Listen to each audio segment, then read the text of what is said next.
guys, welcome to my first Godfall build video. Alright, Typhon. This is my Valorplate I have chose.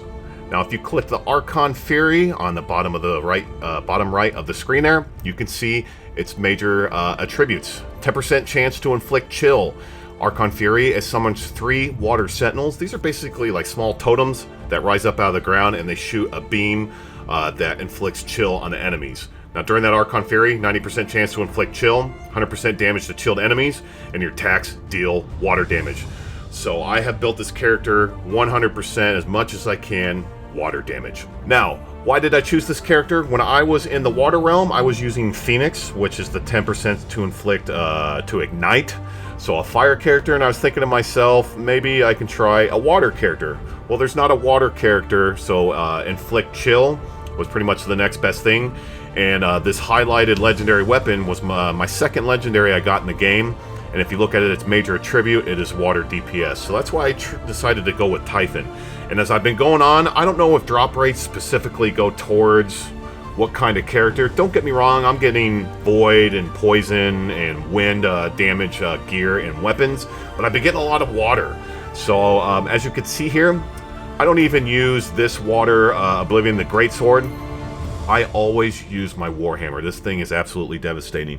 I have completely maxed it out. It is a legendary. The big thing is when you defeat a chilled enemy, get almost half your health back. This is already legendary. I didn't have to enchant it. All I had to do was fully upgrade it, and you can see it added more secondary stats on. That's why those stats are yellow. Next, I have the Mark of the Duelist. To explain these, what these do for my character, I need to explain. If you look at that bar there are 3 attributes. Might, that improves your weapon damage. The green, Vitality, that is your max health. Spirit improves your lifestone recovery and your ability damage. So as you can see here, I've tried to spec most on might, but also you're going to need some health. It kind of depends what you want to get out of your character. I just want this character to do as much damage as possible.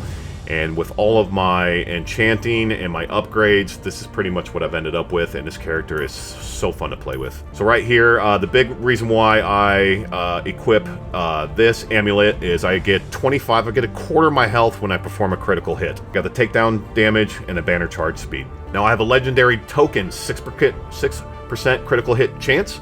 Got the weak point damage, weapon technique damage, and the soul shatter buildup. And again, that might, that's going to increase my damage from my weapon. Now I have the 11% water damage on the rare ring. That is why I choose this. Legendary ring I picked up from defeating one of the bosses. I can't remember which one. I got that lucky with that 11% water damage. Its primary is expose the enemy's weak points when you inflict chill. Very, very awesome. The last legendary I have is a Lifestone. We got the weak point damage, critical hit chance. That big one is the 43% water damage. Overall gives me the 184 health recovery. I wish that dual blade was Warhammer. Good enough. This one, I got really lucky with this one. Your primary banner. I'm showing you on screen right now. I did not learn until I got to the air realm that you have to deploy this thing.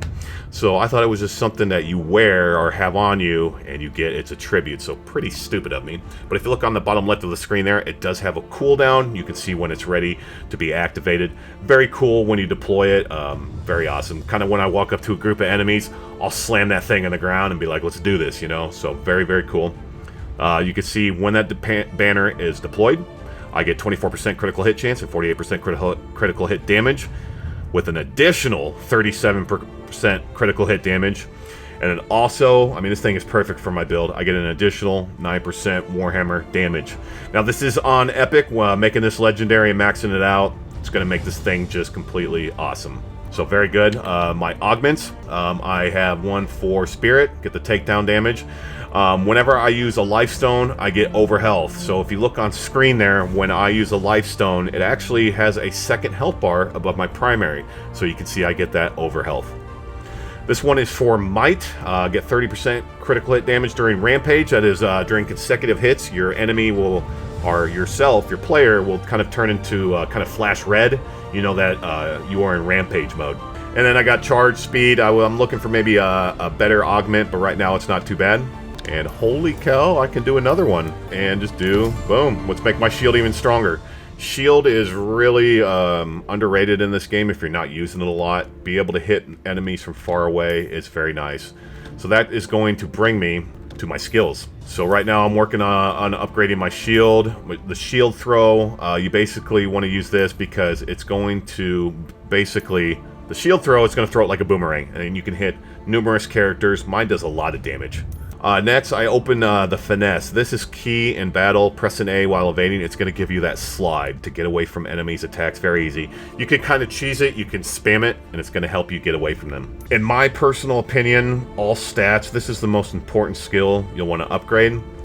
Your might, spirit, and vitality can get all increased. Now, this does stack. I tested it out. Plus 10, plus 15. So when you do level 1 and level 2, for example, you'll get a total of plus 25.